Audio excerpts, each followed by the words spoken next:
Previously on the Fanboys. We've got SC having their first winning season in we don't know how long, but it's been a long time. And more importantly, we're starting to see them consistently beat teams they should beat. Tyler Trent, he said Purdue's going to blow them out, and Purdue freaking blew them. I mean, right, I think people who do that are ridiculous. Now let's talk shit on the Texas A&M Aggies. I've seen a lot of uproar because, A&M fans are getting upset because Daddy's back in the top 10. Now stay the SEC's bitch. My thing is like, if you root for your conference religiously and you constantly chant it, that means you're a losing program. And they actually have Dirk Nowitzki just inseminating a bunch of just German women. Well, of course, you see Luka Doncic. He's only like 19 years old. Guess how long Dirk Nowitzki's been in the league, Jake? The math adds up. He's going into his 21st season. So after about 2 years with the Mavericks, we were like, oh, shit, this actually could work. I mean, it's like Jerry tells him, go for it on 4th and 1. So all of a sudden he goes for it on all 4th and 1s, but then he gets another chance to be a pussy, and he's like, well, he didn't say about this situation, so I can just run 2 plays in 50 seconds here and a timeout. I hate the trade. I absolutely hate it. You and I, we're going to go into devil's advocate here, and you're going to play the positive side. I'm going to play the negative side. You're going to be the angel on the shoulder. I'm going to be the devil on the shoulder. And welcome to episode 10 of the Fanboys. Milestone episode on Halloween. Was that planned? Not at all. But we have a great show for you, everybody. I hope you're enjoying everything that we've done in the past. But we are the Fanboys. We are fans talking as fans for you, the fans. And Jake, we've got a great show. Another great show, as we always do. We never disappoint, not even one time. SC, unfortunately, did lose to Ottawa, but we'll start there and talk some SC football. And, Jake, tip-off to the basketball season, so that's always exciting, especially when it comes to SC basketball. We'll give our college and NFL takeaway, as we always do. It's our all-time favorites list, and we are at the wide receiver position, so we will give our top 5 favorite wide receivers, emphasis on the favorite, not best. And then, of course, we will go through our talking points, and we've got some very interesting opinions on the college football playoffs that we will get into as well. So, Jake, let's get this thing started.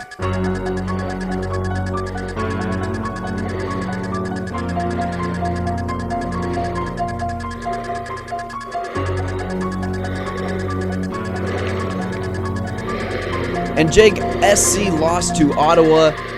They lost, 41-24, and tied at halftime and just kind of let things snowball in the second half. However, they are 4th in the KCAC, and they're having a great year. They're not going to go, undefeated or win out or whatever. Ottawa, of course, was ranked and still is ranked after that game. And so, a solid team in Ottawa. It was at Ottawa. The team played hard, but really kind of was the tale of a different SC team than we've seen all season long, considering that they started off well and finished poorly. Usually it's been the other way around. Yeah, and if you just look at I was looking at the box score for this game. I didn't really get to see it. I was out and about on Saturday. I didn't really get to watch any football this weekend hardly. But, Austin Early, he threw for over 300 yards, a couple touchdowns, only 1 pick. It looked like they ran the ball pretty well. But, it really was just a tale of 2 halves for the Builders, which is kind of what it's been off and on this season. But normally it's the second half they've been stronger. But, against Ottawa, a team that plays pretty physical up front, it looks like they just got worn down there in that second half. But, at 6-3, if I'd have told you at the start of the year, would you take the Builders being 6-3, 5-3 in conference play? I think we both would have said yes, because that's a huge step forward for this program. Oh, would we take it? Yes. I thought you said would we predict it. I wouldn't have predicted it. No. I wouldn't have predicted it. I would have taken it. Would I take it? Yes, 100%. And I think another thing is Keyshawn Wyatt only getting 12 attempts carrying. You get Austin Early getting more attempts in the game than Keyshawn Wyatt. You can't have that. Regardless of how Ottawa's defense is playing, their front seven has always been good. You know that going into the game, and I think getting away from that, your best weapon, in my opinion, offensively, in Keyshawn Wyatt, I think that's the biggest mistake of the game. Only giving him 12 carries is a shame. And he should be getting more. He needs to be getting into that 20 carry mark every single game. Yeah, no, I agree. I was pretty surprised. That was the one thing that stuck out to me that I was surprised about. That's my number one, that's just the eye-popping stat for me of the entire game is that Keyshawn White got 12 touches. Yeah, for sure.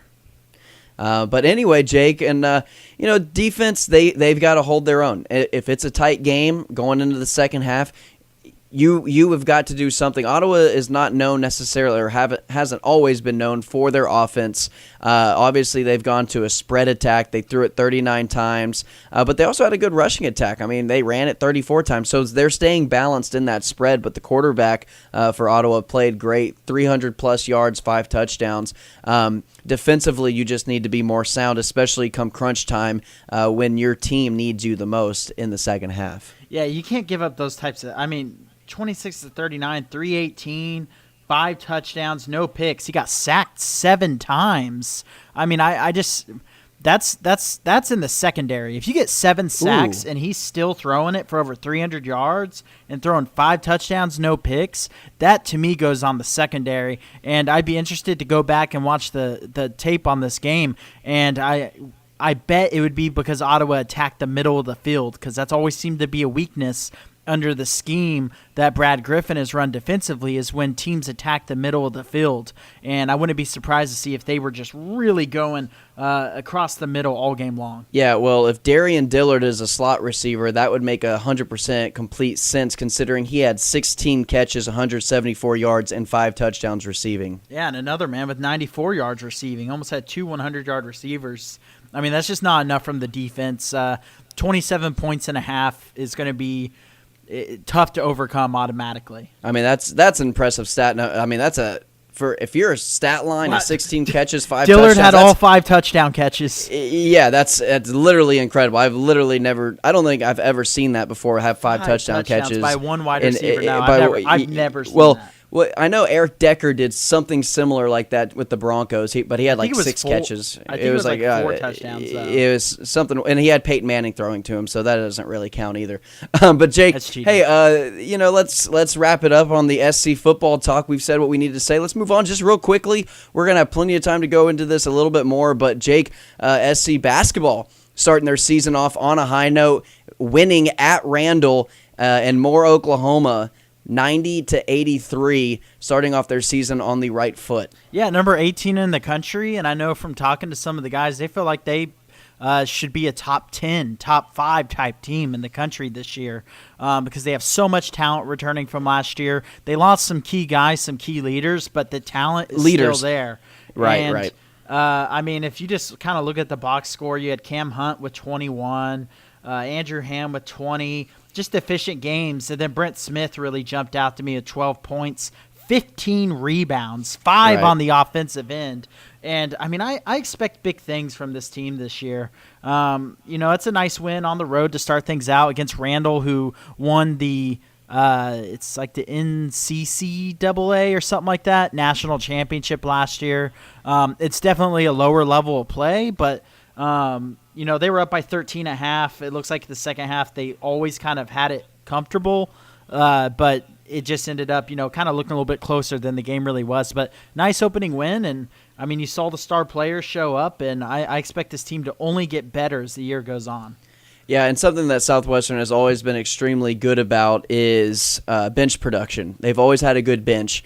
Some guys to keep your eye on, Jake. I don't know how much you know about him. I know you kept up with him last year, but Jaron White, he was a freshman last year. Yeah, and he'll be coming off the bench, but he's a 3-point specialist. He's a pure scorer.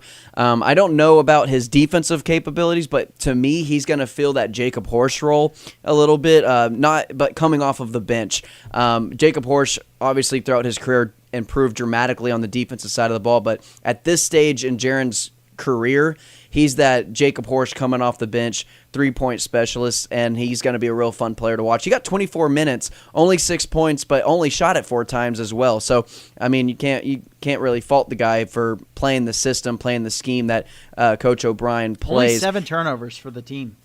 Yeah, and that's impressive, especially early on. When you see a low number of turnovers early on, that means that team already has chemistry and that team already knows how to play well together and play disciplined. Because very early on in the season, turnovers and stupid plays, stuff like that, those happen more frequently. Yeah, 19 assists, 7 turnovers. You had 4 guys in double figures. I mean, this is exactly what you want in an opening game on the road.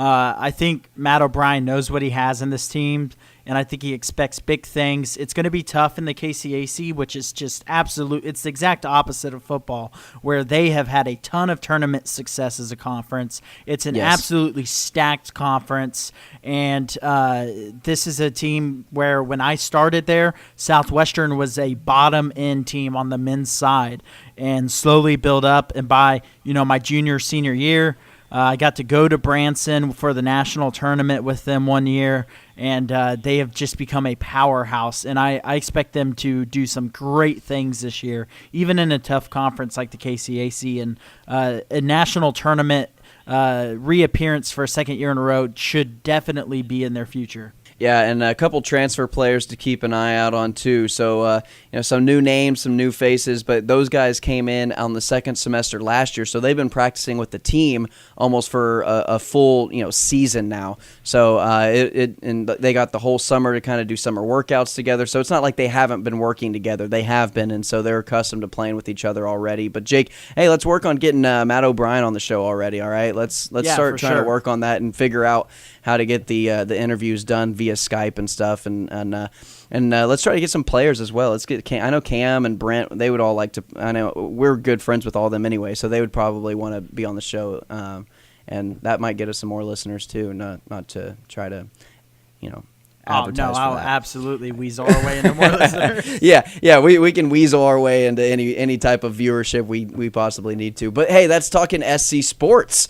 We got basketball. Finally, we get to talk a little bit about SC basketball. I know we're both excited about that. And unfortunate loss for the football team, but we're still proud of the football team. I mean, they weren't gonna go undefeated, but having 3 losses at this point or 4 losses is and they incredible. should win one more game. I mean, they really should. They have a very winnable game left on the schedule against Bethel, I believe. That'd be a very successful season. That should be a win, which would be 7 wins. And then if you somehow upset K-Dub, that would be great. If not, I think we can both agree we're pretty proud of 7 wins for this program and happy with where Brad Griffin is leading them. Yeah, and of course, Jake, it is our milestone episode. We've got 10 episodes under our belt. We appreciate all of our listeners for continuing to listen. We're averaging out at about the same number every week. We do want those numbers to go up, so please like, share, and subscribe to the Fanboys on YouTube. And create fake YouTube accounts and subscribe with those and watch with those. And do whatever you got to do. It makes the numbers go up. Maybe we, get on trending or something random. And we probably need to do a better job of getting a Twitter page and a Facebook page and more outlets for you to listen to it. Because I know YouTube kind of sucks to listen to, especially if you're on your phone. You close your phone and it turns off and stuff, and you're just, you're just kind of hanging out or in the car or something. We get it's not the best outlet, but that's what we're working with right now. We are going to work on getting some more outlets. Yes, I've been searching it. Unfortunately, a lot of outlets cost money. So that's basically the roadblock. That is the biggest thing. Yes. So if you want to fund us, we can start a GoFundMe, but we're not going to ask for your money. We would never do that. Please send money. Please. All right, so please send money. But we will never ask for your money. But we're desperate. Okay, so Jake, let's go to college and NFL takeaways. I'll let you start off with your college takeaway. Yeah, so I think it's kind of a return to form for Clemson now. I went on the record a few weeks ago saying I thought they weren't very good, they were overrated, and I still think that was true at the time, but I also thought their Lawrence, the quarterback, was going to be out for a while. He's already come back. He's been back. I think he only missed maybe 1 week, and he's really starting to take form. That defense is being where we kind of thought it would be, and they're starting to roll through. Granted, an easy schedule, but they're definitely looking like the powerhouse we expected them to be, and like a team talent-wise, just pure talent, size, speed-wise, that probably has the best chance of competing with the likes of Alabama. Yeah, Jake, I would agree with you. I still don't think... I don't think they could beat them, but I'm not sold. Can. I'm not sold on Clemson in the ACC. That's just how I feel about it. I'm not sold on it. I don't know. I think Clemson right now, they're obviously a playoff team. They're undefeated. They've been in the national championship like 4 of the last 5 years or whatever. And they are continually getting better with a freshman quarterback in Lawrence. So it'll be interesting to kind of see how these last few weeks of the college football season plays out in the regular season. My college takeaway, Jake. So it's just a story. It's not really a takeaway. It's just a story. So the Texas OU or Oklahoma State game was on ABC, and my streaming TV stream provider does not provide ABC. Fine. I knew that going into the season, whatever. So we have our Fire Stick, and we just download the ABC app that you can watch live TV. You just hook up your account, and you're in. No problem, right? That's what we've done for all the other outlets that we don't get. It's not that big of a deal. We've never had an issue with it before. Well, ABC's bitch ass, they decide, oh, we're only going to have live TV for markets such as Chicago, New York, LA, Houston, Dallas, and like the major cities, like the metropolitan areas of America. That's the only place they have live TV set up. So, and I'm in Podunk, Middle Texas, nowhere, bullshit. And so, of course, I'm not going to be in their viewing range. So I make the executive decision. I'm like, hey, babe, let's go to Buffalo Wild Wings. Let's make a night out of it, whatever. Well, I have $20 in my bank account. Not afraid to admit it. That's why we need Please send money. Please send money. And so, I have to transfer some money or whatever. I get, from my savings, I put about $70 in there or whatever. Well, $60 later, because, we have to buy 3 pitchers. I have to buy, like, the large wings and the fries and then the appetizer. Like, it's a Texas game, and we're there for, like, 4 hours. I'm not going to not spend that much money. Whatever. We're having a good time. You sound like very valid excuses. Right, exactly. And, so it's all ABC's fault that I had to spend $60 at Buffalo Wild Wings, drive an hour there just to eat there and watch the game, only to see the Longhorns lose. So that was my college takeaway. That sounds like that sounds rough. Yeah, well, let's just move on to the NFL. Yeah, all right. So I don't have any words of encouragement for you out of that one. No, it just sucks. It's ABC's bullshit. I hate ABC now. Yeah. Fuck ABC. So my takeaway for the NFL. I think it's pretty much a sealed deal unless something crazy happens that Mahomes should win the MVP. I mean, he has just been that good. He's putting up numbers we've never seen done before by anyone ever. He consistently has 4 or 5 touchdowns a game and consistently throws for over 300 games. The worst game he's had was against the Jaguars, and he still threw for like 300-something yards. And they only won by like 30 points. Yeah, I mean, to me, if you even try to make an argument for someone else, you're just assuming that Mahomes falls off the face of the earth the last half of the season. And at this point, I don't think it's going to happen unless he gets injured. I think as long as he continues to even play half as good as he is now, I think he's a shoo-in for the MVP. Just to play devil's advocate with you, Todd Gurley. My vote is for Todd Gurley only because I know he's just a better football player. But I mean, I get kind of sick and tired of the QBs winning MVP year in and year out. Not saying Patrick Mahomes is not worthy of it, because he is, but my vote would go to Todd Gurley just because the offense for him, I mean, that offense functions through him. There's not many offenses that function through a running back, and I'm talking about the sole player that it goes through is the running back, and the Rams have the number 1 offense in the NFL, and everything goes through Todd Gurley. I mean, he leads the NFL in touchdowns, overall touchdowns, and the guy is just he could have had another one, but he decided, I'm glad I don't bet. I'm not a betting man. I don't do over-unders because I would have been fucking pissed, because I definitely would have taken the over in that Packers-Rams game, but he, pulled a Brian Westbrook and stopped at the 1-yard line to end the game. But, I mean, that is my only argument towards the Patrick Mahomes MVP race would be Todd Gurley, and that is the only other candidate. No, and I mean, if you're going to argue someone, I think that's a fair argument, so... But that's the only person who, to me, even comes close. I agree. I 100% agree. After that, there's nothing. And after that, it's a deep drop-off. I mean, it's a big one. And maybe Cam Newton would be third, and he's, not even close. Yeah, no. I mean, Mahomes he's been that good. I mean, actually, maybe Jared Goff would be third, ironically enough. Yeah, maybe. I mean, maybe McVay might be third for the MVP. McVay should probably win the MVP, honestly. That dude is unreal. Yeah, so, Jake, my NFL takeaway is Bills Mafia not the best fan base in college or professional sports? I mean, any sporting team, level of sport, It could be minor league, whatever the hell you want to talk about. Bills Mafia, in my personal, professional opinion, is the best fan base in all of sports. Yeah, no, for sure. I mean, they threw a dildo. Well, on this the is like field. the 5th time they've thrown a dildo. Yeah. It's become a tradition. Every time the Patriots play in Buffalo, a dildo gets thrown for like the last 4 or 5 years. It's amazing. It's a great tradition. It needs to be more widely expanded by major multimedia outlets like ESPN.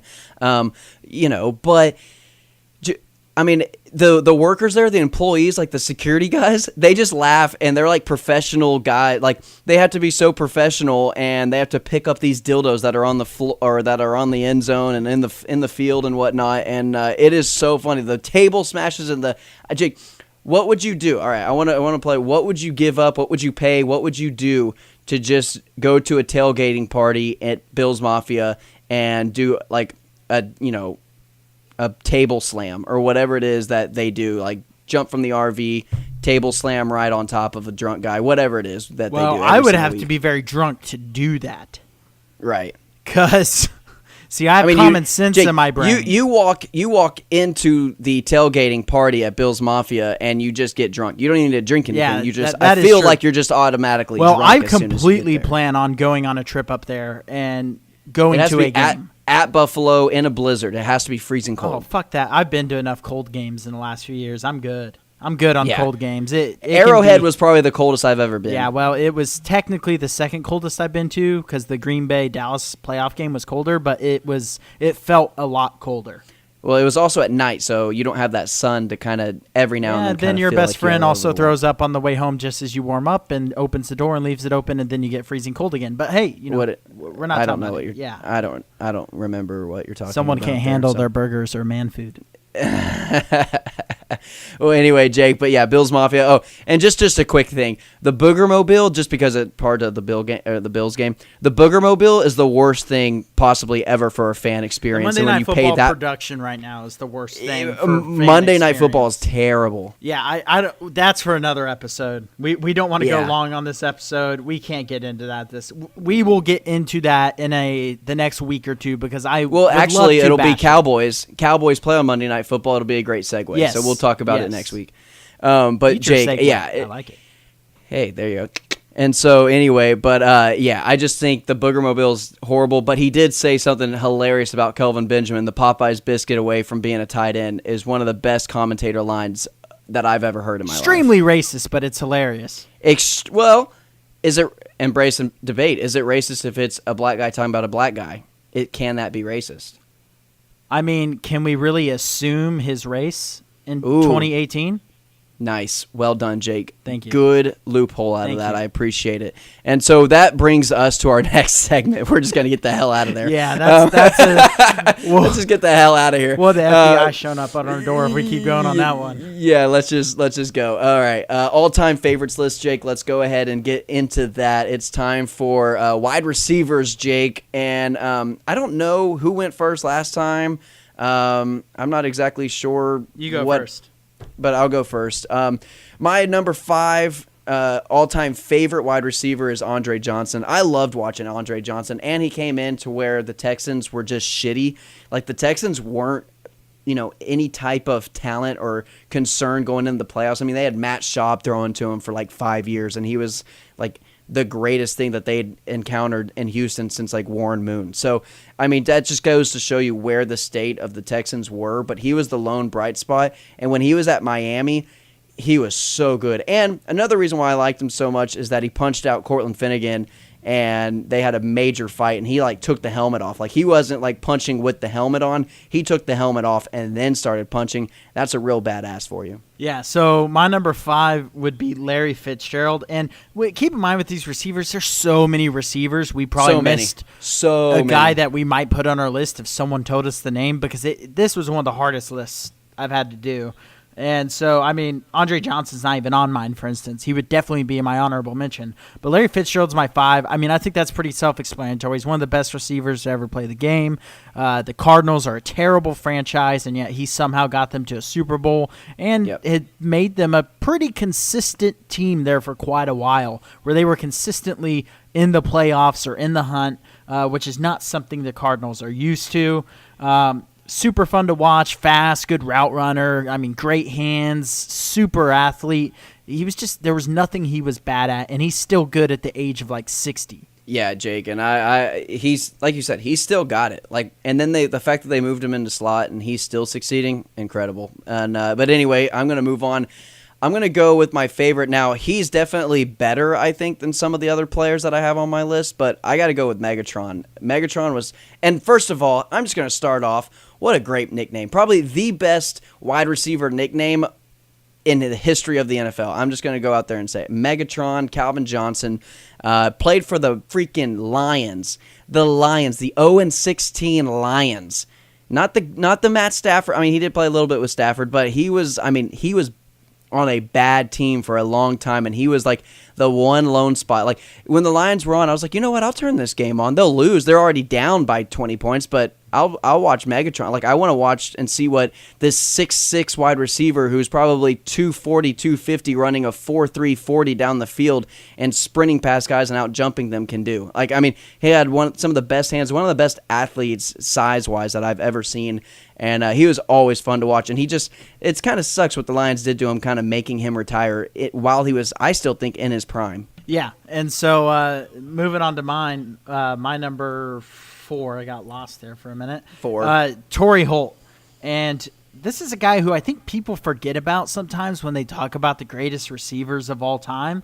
This guy had 8 1,000-plus yard receiving years in a row. Actually, 8 1,100-yard-plus receiving years in a row. That's unbelievable. He had 2 years in that 8 years where he nearly had 1,700 yards, and then 3 years where he was above 1,300.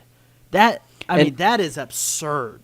And that's a day and age where that wasn't the pass happy 50 passes a game, Andrew Luck, Indianapolis Colts 1999 through style. 2009. I mean, towards the end of his career, but at the end of his career, obviously he was past his prime. And so, he was just an absolute freak show. Arguably one of the top 2 or 3 just all-around receivers of all time. He wasn't really bad at anything. He was a great route runner. He was fast. He was quick. He had pretty surefire hands. He was a touchdown machine in a lot of those years. You just couldn't really find a weakness in his game. And I think he's a guy that's forgotten about sometimes when they talk about those top 5 receivers of all time, where I think he should always be in that conversation. Yeah, well, Jake, one of the first guys I remember watching too. And thinking, wow, this guy's a freak wide receiver. Yeah, this guy's really good at what he does. So that's what good football looks like, because whenever he played, the Cowboys sucked. Yeah, so we think the Cowboys suck now. No, they actually sucked then. No, sucked. So anyway, my last 2 now. Yeah. My last 2 wide receivers were the quiet guys, the guys that, really didn't give into that wide receiver diva list, Well, this next one kind of created the wide receiver diva, and it's our boy Michael Irvin, Dallas Cowboy, great. I would say the best Cowboy wide receiver of all time, not statistically, with Jason Witten and Dez Bryant breaking a few of his records, but to me, still the best wide receiver in Dallas Cowboy history was Michael Irvin. With the time period and everything, in today's game, who knows how many yards he would have had if he didn't get himself kicked out of the league. They still had to give Emmett the ball 25 plus times a game, and he still did the damage that he did. So, but yeah, Michael Irvin, the guy was a physical nightmare for defensive backs. He could out-physicalize anybody on that defense. He would break and stiff-arm linebackers. He was that strong, that fast. He had probably some of the strongest hands that I've ever seen a wide receiver play with. You talk about, wide receivers with their hands are so soft, they can catch anything. Well, Michael Irvin, he had strong hands. There was nothing that came out of his grip. And so Michael Irvin, an extremely fun, a charismatic guy, kind of the Energizer Bunny to that Cowboys team in the 90s. Yeah, and that is my number 3. So on to your number 2. No, you go ahead and give your your number 2. Yeah, my number 2 is Megatron. Again, same exact stuff Tanner said. I remember, and the reason he is like extremely high on my list too is because I remember seeing him in college and thinking, wow, this guy's a freak of nature, and then just that translating to the NFL immediately. Played at Georgia Tech, who ran the triple option. Yeah, and so I mean, pretty self-explanatory, everything Tanner said, so I'm not even going to go back over it. Yeah, and so, Jake, I will go with my number 2, Randy Moss is my number 2, and this guy's a monster, and I know you still have to get to him on your list as well, so I'll just make it pretty brief. But Randy Moss, to me, the best wide receiver of all time. And in my opinion, from what I've seen throughout his entire career, whenever he was drafted at the Vikings and went all the way, I mean, I know he finished with like the Titans and the Niners, and I don't even really count that bullshit part of his career, but like with the Patriots, the best wide receiver I've ever seen with my own eyes. I mean, the guy made some incredible plays that will probably and can probably never be emulated again. I mean, the guy's got a verb named after him. You got mossed. I mean, no other wide receiver has that. Yeah, no, and Randy Moss is my number 1. Watch his film from Marshall, and it's actually just kind of disturbing. Did you see the 30 for 30 for it or whatever? Yeah, and his made? 30 for 30, his whole story. He mooned someone on the field, or fake mooned someone on the field. I mean, that automatically gets you on my list.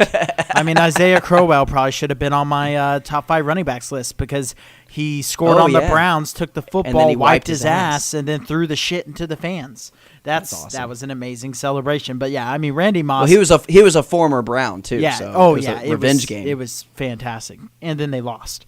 But I mean, yeah, Randy Moss. He was tall, fast, just a freakish, athletic, once-in-a-generation type talent. Yeah, and I mean, I think when you go best wide receivers, we're doing favorite wide receivers. I think when you go best wide receivers, it's Randy Moss, Jerry Rice. That's the conversation that you have now. And before Randy Moss, there was literally Jerry Rice and then nobody else. I mean, there was not a second best wide receiver of all time. There wasn't. It was just Jerry Rice. You know what I mean? And now there's a conversation, there's a debate. And I think when you can debate that, when you're in that debate of greatest of all time at your position, for me, he's number 1 of the best. Now, my favorite it's just like wide we're receiver. Still waiting for someone to come along to debate about who's, if anyone will ever be better than Jordan, but we haven't had that happen. Yeah.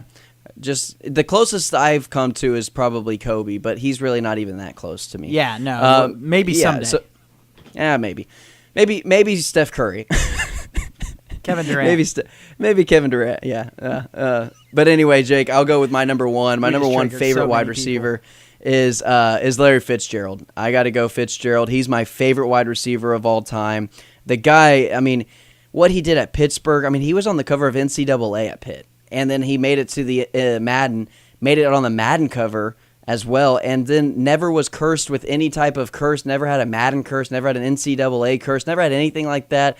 But no, that's not the only reason why I like him. The guy is a genuinely great person. He's won the Walter Payton Award of Man of the Year, and the guy is just incredible for the city of Arizona, or the state of Arizona, and the city of Phoenix. He's so good for that area, and he's good for the league. He's a good, humble guy.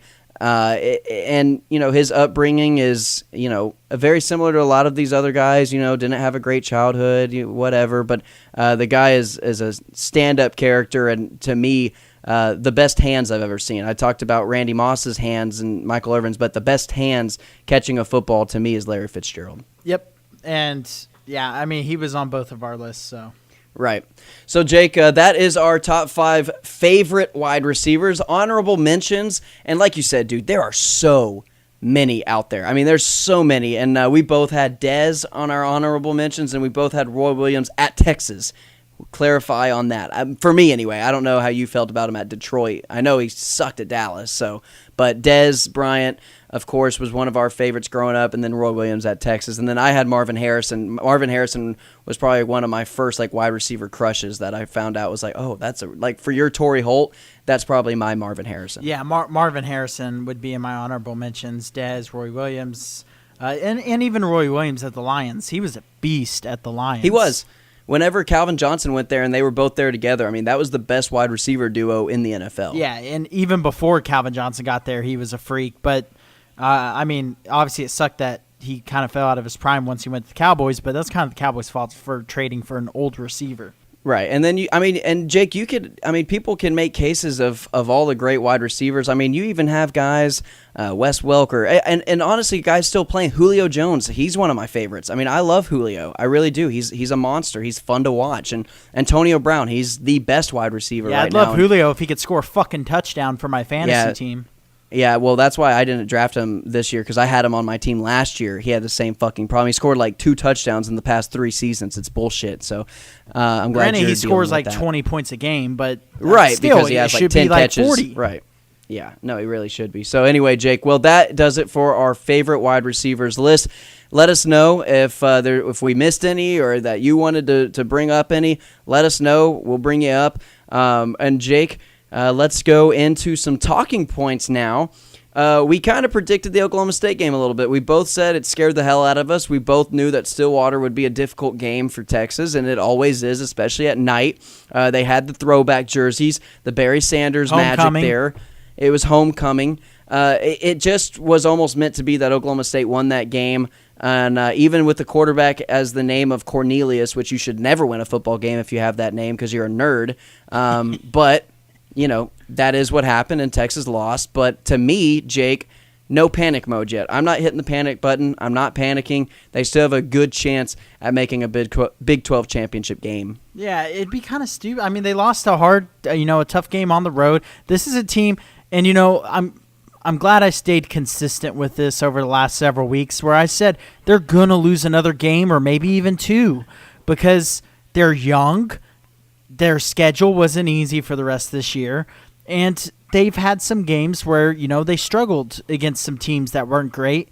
But at the same time, I think it was promising for them to fall behind 31-14 on the road and fight back like they did. And not a moral victory or any of that crap. It's a loss. A loss is a loss, and that doesn't change anything.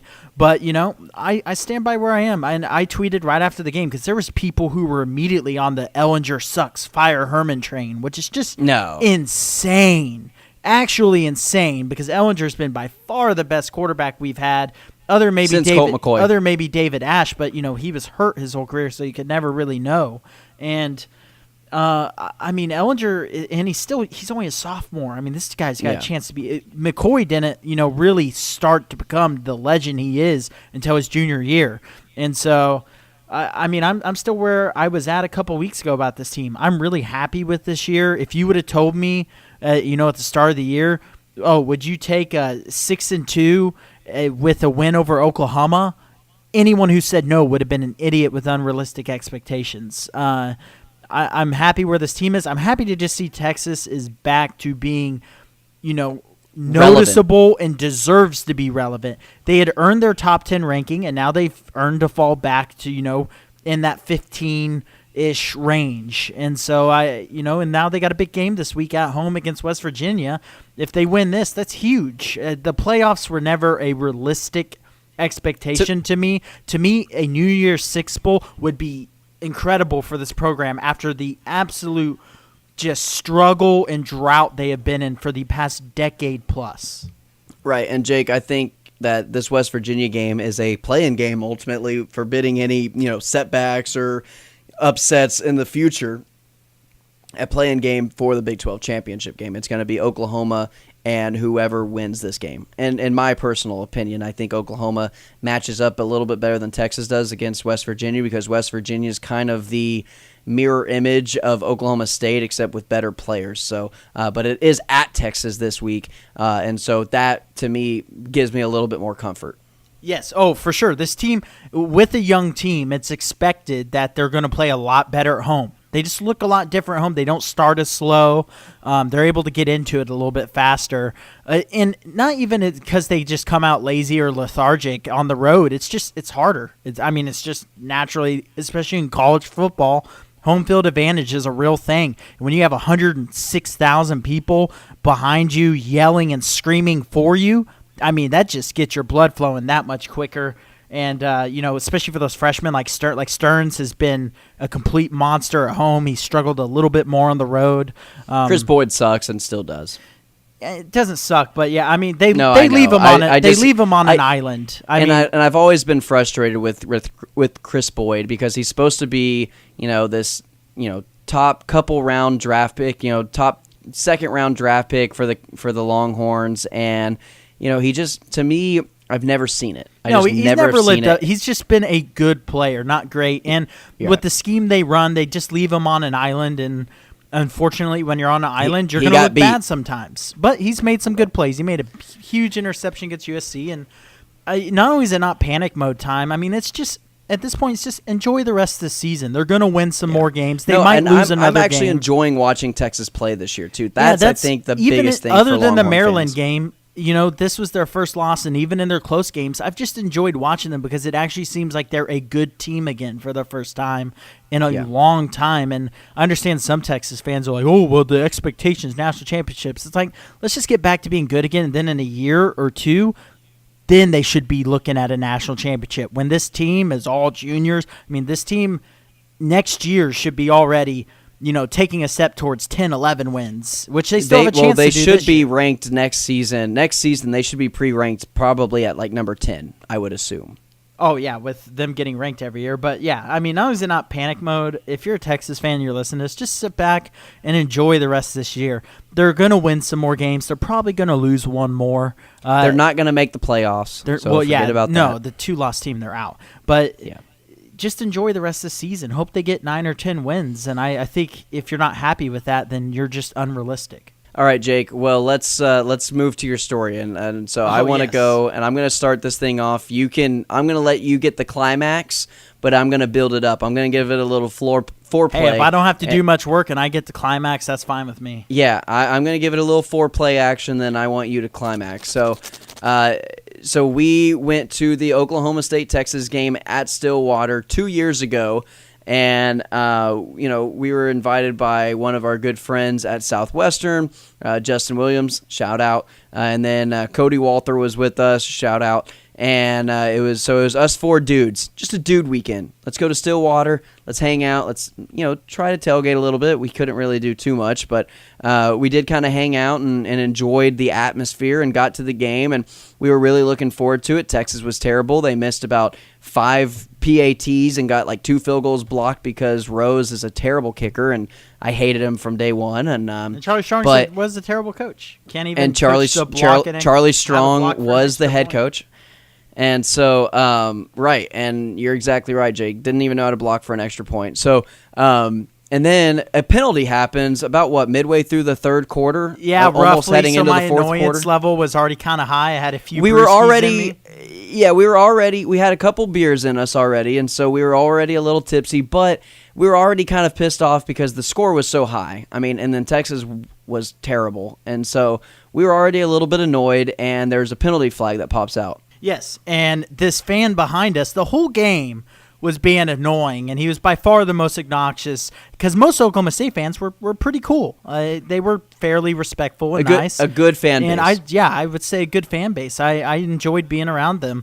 But there's this one fan who, like, after every kick Texas missed, which was a lot, would just be like, it's no good. And I just wanted to punch this fucker in the face already.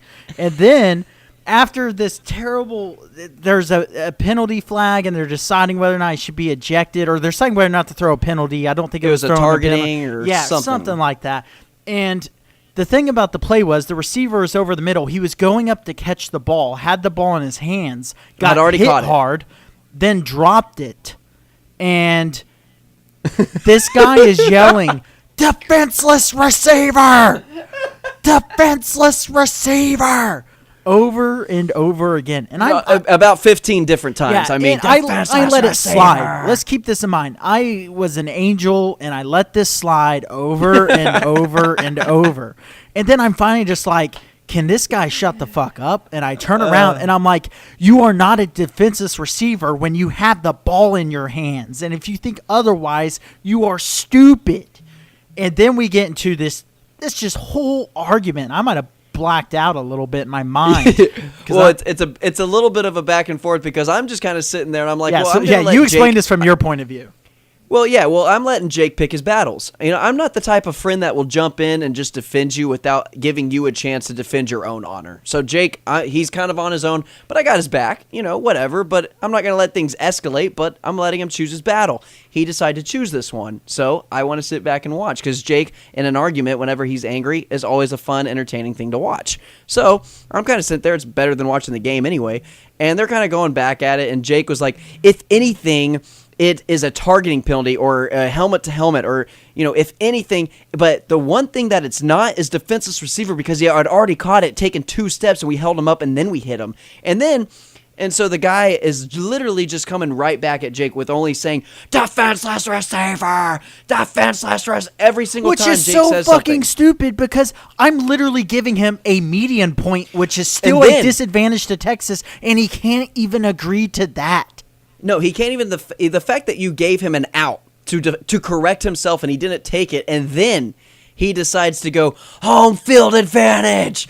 Yeah, that's how he ended it. And then I'm just like, you know what? You just lost the argument. And, I tried to give him an out because he's probably from Oklahoma. They don't get the best education there. A lot of them are inbred, meth problems. Oh, no. I mean, trailer parks. I mean, I tried to give him a break in life for once, and he just can't take it. And the funniest thing was the fans around us were like, I promise we're not all like that. And then later, they were apologizing to Jake. And then later, when they scored their 49th point, he's like, 49, that's 1 away from 50. And I'm like, oh, I'm so glad the Oklahoma Department of Education teaches you how to fucking count. Did you know that's also 2 away from 51? And then I just kept going. It's like 3 away from 52. And if you subtract the 2, they'd be at 50 or 47. Yeah. I just kept going. Oh, my. It was, I very rarely get in those types of debates in the stands, because I don't want it to escalate to something and get in trouble. But that guy was just being so obnoxious, and I was just at my boiling point. And then because we had to watch Charlie Strong coach a game. Yeah, That's really and what then we were after so the frustrated 15th with. time he said defenseless receiver, I couldn't hold it in anymore. And Tanner knows me. I don't normally do that. But he pushed me past my breaking point. Yeah, well, Jake, that's Jake's story time for you, everybody. So I hope sure it's you as were crisscross entertaining to you applesauce as it is during to it. us. But anyway, let's move on, Jake. I think all we have left to talk about is NFL, if I'm seeing this correctly. So before our last segment of the college football playoff, but we'll try to get through this quickly. This NFL part. Well, we don't have too much to talk about. We just kind of want to make it known and give a little opinion. But I'm going to start off, Jake, in order of the way the NFL season goes, and I'm going to start with a little bit of a who's back.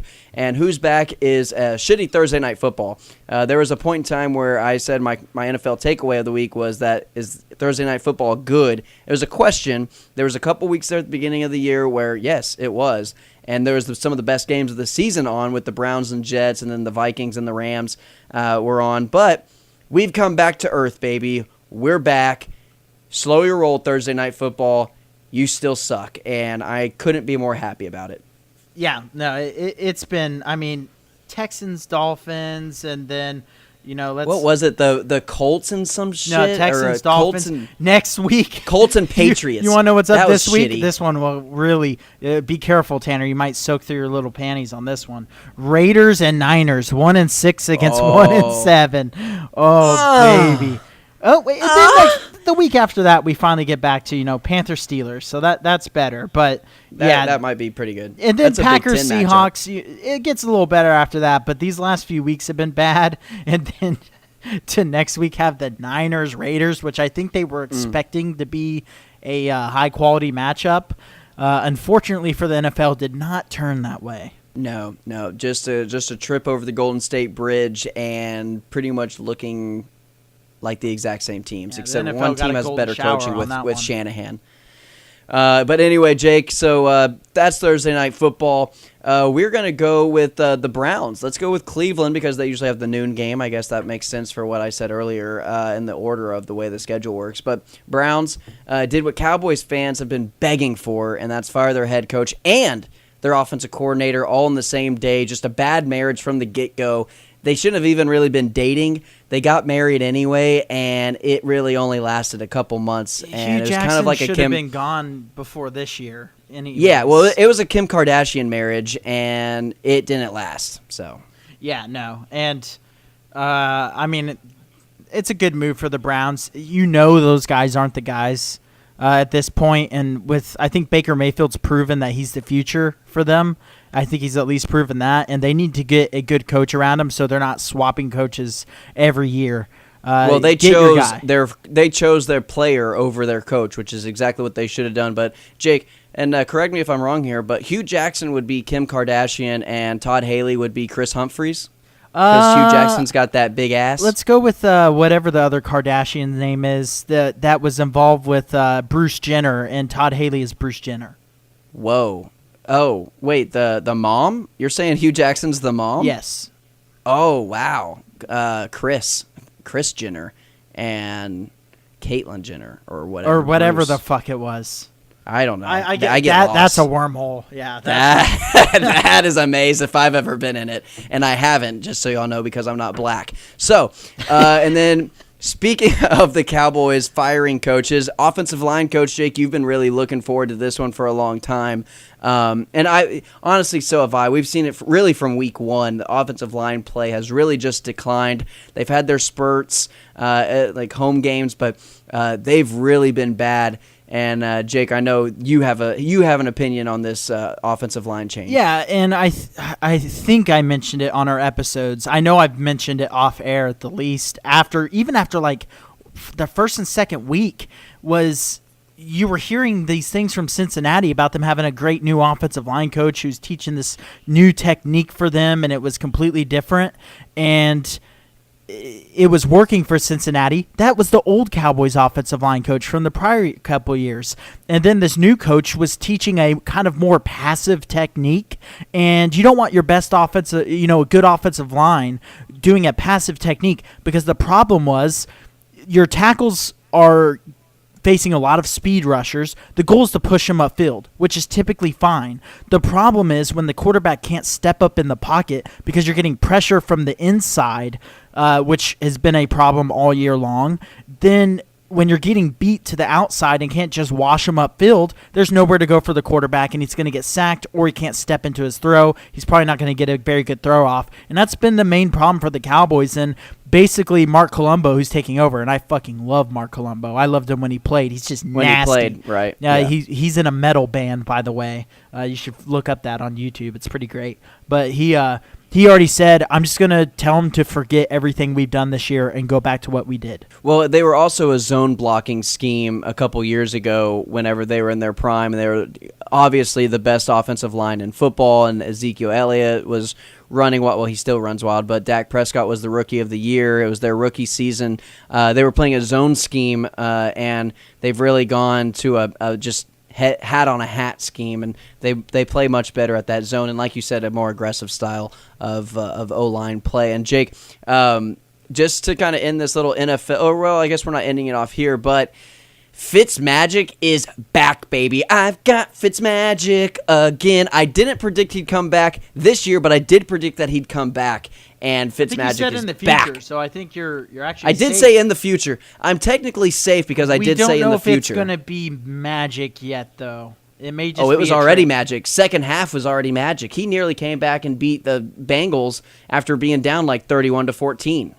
Yeah, well, I mean, the Bucs have already been better than I thought they'd be at 3-4, but they also have a minus 32 point differential. So, how bad is Jameis Winston, Jake? I said he was a bust like 2 years ago. So I don't. Right. I get that high first round picks are always going to get as many chances as possible. As Sam Bradford. Winston is. And Bradford, it was almost just more of injuries. You never even got to see if he was actually. Right. I mean, he never looked just terrible as a pure quarterback. He just always got hurt. But Jameis Winston looks is bad. just a bad quarterback. He's a shitty person, and he doesn't. He shouldn't have a spot in the NFL. Yeah, I agree with you. It. Yeah, but Fitzmagic's back, and we'll see how long his 2-week stand lasts. Fitzmagic's kind of like that chick that in your single days you can't really get rid of. You always just kind of go back to because it's an easy lay. And then kind of whenever that goes back to college for me. And then, yeah, right, bullshit. Okay, and so yeah, anyway, you know that, so don't even. and so then, and then they go away and they do their own thing relationship-wise with their ex, and then they're back in your life for like another week or so, and you always get happy, and then it's a one-night stand. That's kind of what Fitzmagic, sick brag what his that you've had football sex, career is. bro. Yeah, sick brag. So anyway, crazy trade deadline, Jake, in the NFL today. We are recording this on a Tuesday. Usually we're on a Wednesday, but Tuesday it is. Trade deadline was at 3 o'clock today. Jake, I kind of we're just going to go over them real briefly, kind of just the major ones, and then I want you to give me your best trade that you saw, and then maybe your worst one or the one that you questioned the most. The ones that were today, and you can do any of the trades that were before the trade deadline. It doesn't have to just be today. Clinton Dix to the Redskins, Fowler to the Rams, Tate to the Eagles, Montgomery to the Ravens, and Thomas to the Texans. Those are some really marquee players moving around. Yeah, so my best trade as far as for the right now would more than likely be Demaryius Thomas to the Texans, because I think that's going to be good for him because he's kind of getting past his prime where I don't think he should be the primary receiver. But I think if he could take that secondary role and, with Fuller getting hurt for them and, their next best guy being a rookie in QD or however the hell you say his name, I think that's a good trade for them. It's going to help Deshaun Watson out. I think they need offensive line more than anything, but at the same time, I think with Hopkins and Demaryius Thomas, that's a very scary duo, and I think that should open things up for Thomas and vice versa for Hopkins. They're going to be a pretty scary offense to think about trying to defend right now. Basically, your whole goal will just be to attack their offensive line. So I think on paper, that's probably the best trade. I'm not sure what they gave up. They gave up a fourth, and then I think they had to swap their seventh-round picks. They just switched them. I like that trade then. Yeah. I think the worst. Do you have what each team gave up on these? I know the Redskins gave up a fourth-rounder and a sixth-rounder, I believe, but I don't know what years. I think the sixth may have been next year's. I know they gave up like 2 picks or something, and they gave up a fourth-round pick for I know the Clinton Eagles Dix. gave up a third. And then, do you know? I don't know anything about Fowler or Montgomery. Yeah. I just saw the headlines. The worst. It's kind of. I'm almost between Montgomery to the Ravens and Tate to the Eagles. You don't like Tate to the Eagles? Here's why. You gave up a third-round pick, which I think the first 3 rounds are all pretty valuable picks. They should be your starters, or at least getting a lot of minutes. And so to me, giving up a third for a guy who's 31. I'm just not a fan of that. And not only that, I don't think the Eagles' problems have necessarily been wide receiver this year. I think they've been bad on the offensive line. I think their running game has been super inconsistent. Carson Wentz has looked good at times. He's looked very average at other times. Their defense has struggled a lot more than last year. And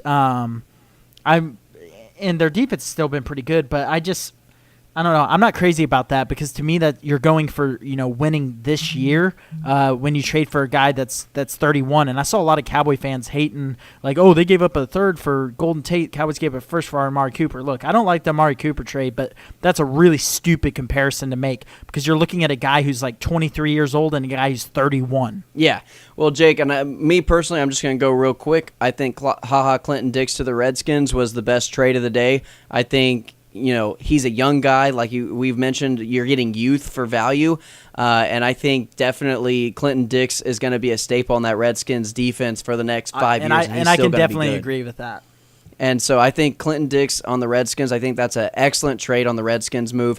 Fowler and Rams, I don't know what the Jaguars gave or what the Rams gave for Fowler. To me, it depends on the price on that. But, yeah, the price, I think that one kind of evens out. I think both teams probably get the value that they wanted out of that trade. Tate to the Eagles, I'm kind of with you on it, but I can see that, with Tate already scoring 2 touchdowns on the Cowboys and still have to play him 2 more times, there goes 6 touchdowns right down the drain against the Cowboys. And then I'm going to go Montgomery to the Ravens. I think the Packers win that one because as long as if he changes his number, if he's going to play running back, please be in the 20s or 30s. For the love of God, do not be 88 going to the freaking Ravens and being a running back. I can't stand it anymore. I can't do it. And I think that's where the Packers' breaking point was too. But I'm going to go Montgomery to the Ravens was the biggest head scratcher to me. Not on the Packers side. They wanted to get rid of him. They did. but the Ravens trading really anything for him is kind of bizarre. But to it me. was But yeah. it was just a 7th round draft pick. Yeah. Okay. So it's not. You're not.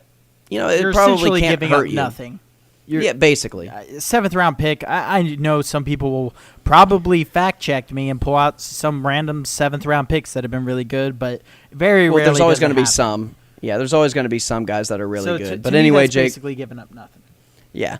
So, all right, Jake, let's move on, and we are going to end the show with this. College football rankings came out today. It's fresh off it is hot off the press. And, Jake, we kind of have some opinions on what the real-life ones are, and then we've got our own. Which ones do you want to start off with? You want to start off with ours, or do you want to start off with our reactions to the real one? Let's just start off with our top 4 and then end it with me trying to set the world on fire. Okay, great. And so I'm going to go first, and I've got Bama number 1, obviously. They're a pro team. They could probably beat Arizona. I'm going to go Notre Dame 2. They're undefeated, and I think they've played extremely well. They haven't really struggled like we've seen some Clemson's struggle. LSU had the hiccup against Florida. And so I got Notre Dame at my number 2. LSU because I really think they're legit. I'm a huge fan of LSU, and I wouldn't put LSU in here knowing they play Alabama this week if I thought they would just automatically lose that Alabama game this week. And I actually have LSU winning that game. I'm going to go ahead and put it on record. I've got LSU beating Alabama this week, and so I think they kind of not secure a playoff spot, but definitely increases their chances of that. And then I have Clemson. They're in the ACC. I've not been sold on Clemson all year long, although they have been playing much better the past couple weeks. But they're undefeated, and they're a powerhouse program. They make a lot of money for the college football standing, so I've got them at my number 4. Yeah, so this was probably the easiest thing I've ever done. It took me like 2 seconds to write this down. My 1 was Bama. My 2 was Clemson. My 3 was Notre Dame. They're all, undefeated power conference teams. Notre Dame's not a power conference team. They're independent. They're independent, but they play, teams from power conferences. And then my 4 was UCF. They're undefeated. Really don't think I have all to, undefeated teams. I don't think I have to elaborate on that. There's 4 undefeated teams, so there should be 4 undefeated teams in the playoff when it's 14 playoff. Yeah, you said UCF, right? Yes. Okay, I heard USC in my head. No. I heard you. So I just wanted to make sure that we clarified that it was UCF. Last time I checked, UCF hasn't lost a game in like 3 years. No, so. they are undefeated. They were undefeated last year. And I will say on record with you, Jake, if they remain undefeated and they're not in this year, it is a crime shame. And I will not watch the playoff scenario. I'll watch the national championship, but I will not watch the playoff games. Well, maybe not. I boycotted last year for the NBA. I may not boycott this year for football because I do like football. Well, my thing is, who gives a shit if they get killed in the first round? Because we've already seen that happen. Give them a chance. Just give them a chance. And Ohio State got killed against Clemson, and then Clemson turns around the next year and gets killed by Bama. So, I mean, we've seen bad playoff matchups. We've seen them. It happens. Sorry. So tough titties. cares? Get over it. Just get over the fact that, they're going to get killed. Well, we've already seen out of the 3 years they've had the college playoffs, or 4 years, 2 of the 4 years a team has gotten and then Oregon got destroyed, or Florida State got destroyed by Oregon. So that's almost, you're guaranteeing almost one game every single year in the college playoffs. Someone's gotten killed, and it's not even been close. Yeah, and Alabama essentially destroyed Washington that 1 year too. It was never a game. Yeah. So, I mean, honestly, it's almost every single year you're getting a blowout game at some point in the playoffs. So why not put a team who's undefeated in? And just give them a shot. You're cheating the kids. That's my thing. Yeah. I mean, they were national champs last year. They're self-proclaimed. To me, they are co-national champs.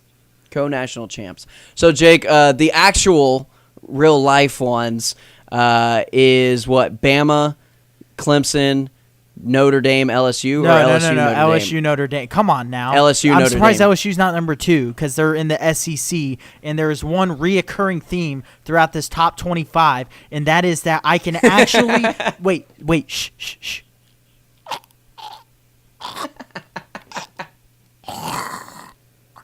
That is the sound of the committee gagging on the cock of the SEC.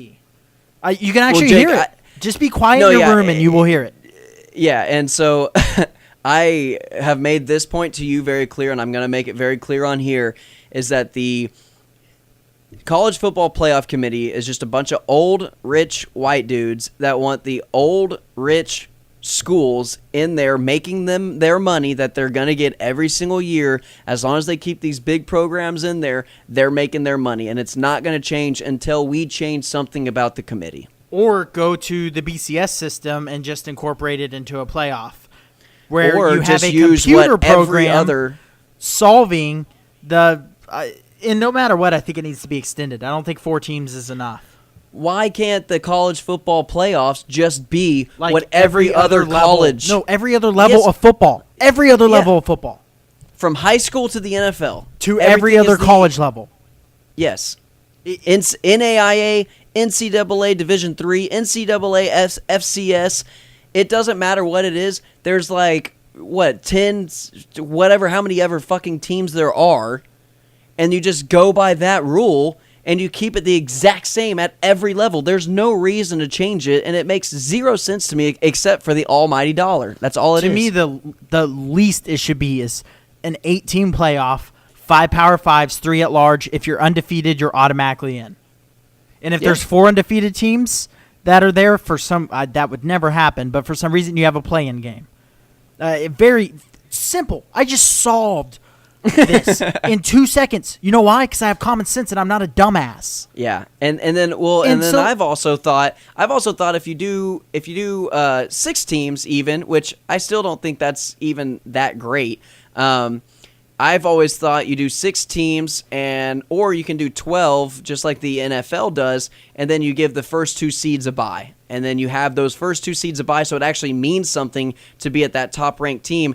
And then you actually have a home game. You don't actually, and so those teams that like the 2-3 matchup, it doesn't matter what fucking rank you are, if you're 2 or 3 or 3 or 2. It really doesn't fucking matter except the color jersey you wear, because it's all a neutral field. Make it worth something to be a higher seed. That's another thing that really irritates me, is make it worth something to be a higher seed. Yeah, and here's my thing when I look at the and I'm just going to go through this real quick because I just really want to go through this 25 and tell you where my problems are. My problems are with LSU being above Notre Dame. Notre Dame has the same amount against current ranked teams that LSU does, because the Miami win does not count as a ranked win for LSU because Miami is dog shit. And if you keep going down, I don't have a problem with where Kentucky is. They're a 1-loss team. 6-2 Florida is over UCF and West Virginia. 7-0 UCF and 6-1 West Virginia, whose only loss is to a ranked team in the College Football Playoff Committee's opinion, which I'll get to in a minute. But that is fucking blasphemy right in front of my eyes. Florida has not impressed me at all this year. Not even a little bit. Not even a little bit. They're they beat LSU. Who else have they beat this year? I don't know. No one. You know who else they beat this know. year? Charleston Southern, Colorado State, Tennessee, Mississippi State, which I'll get to in a minute. LSU, there's your quality win. Vandy, and then got blew out by Georgia. That is over an undefeated UCF team and a 1-loss West Virginia team. Where, by the way, West Virginia, their one common opponent, Tennessee, West Virginia kicked the shit out of Tennessee compared to Florida. And so then you keep scrolling down the rankings, and then, there's something that doesn't belong here. Oh, yeah, that's Mississippi State at 5-3 over 6-2 Syracuse, 5-2 NC State, 6-2 Boston College, 7-1 Fresno State, and 6-2 Virginia. Over all these 2-loss teams, there are a 3-loss team who, again, Mississippi State, their offense has really stunk. Why? Because they beat A&M? They lost to Kentucky. They lost to Florida. They lost to LSU. They beat Auburn, who's fallen off the face of the planet, and they beat A&M. That's all. That's all they have. Yep. They beat Stephen F. Austin, K-State, and Louisiana Lafayette.